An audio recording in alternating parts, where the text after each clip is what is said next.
বিশাল ঝড় হচ্ছিল, তার সাথে অনেক থান্ডার হচ্ছিল, বিজলি হচ্ছিল আর বৃষ্টিও পড়েছিল। তা এখন সেভাবে ক্যাপচার হয়নি, বাট যখনই হয়েছে তখন আমি সঙ্গে সঙ্গে সব প্লাগগুলো ওপেন করে দিলাম।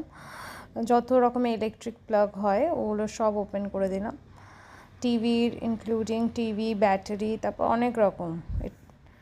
তো আজকে আমি যে উইন্ডোগুলো ক্লিন করলাম, কারণ কি আমি এতদিন বাড়ি ছিলাম না, আমি গেছিলাম বাড়িতে, আমার মায়ের বাড়িতে, মা বাবার বাড়িতে গেছিলাম।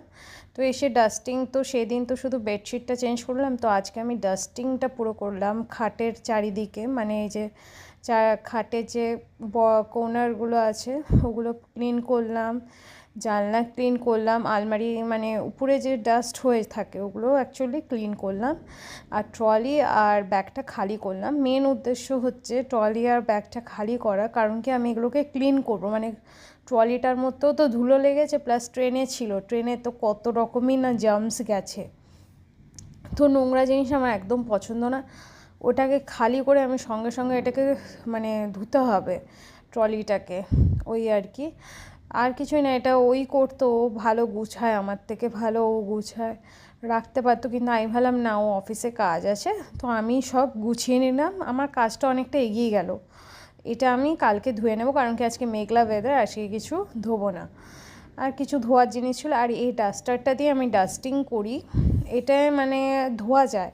আর আমি যখনই ডাস্টিং করে নিই তারপর আমি জিনিসটাকে ধুয়ে রেখে দিই। আর এগুলো হচ্ছে ব্যাগ, এগুলোকে স্যানিটাইজ করে আলমারিতে রেখে দেবো। একটা না ব্যাগের থেকে এরকম একটা সোমপাপড়ি পেলাম, যেখানে খুবই আনহেলদি এটা, বাট পাইনঅ্যাপেল ফ্লেভার লেখা ছিল, পাইনঅ্যাপেল ফ্লেভার ছিল, তো তাই জন্য ভাবলাম একটু ট্রাই করি, খাই। তো আনহেলদি জিনিসগুলোই বেশিরভাগ খেতে দারুণ হয়, আর আমার রিয়াকশন দেখে বুঝতে পেরেছো বেশ দারুণ ছিল এটা খেতে।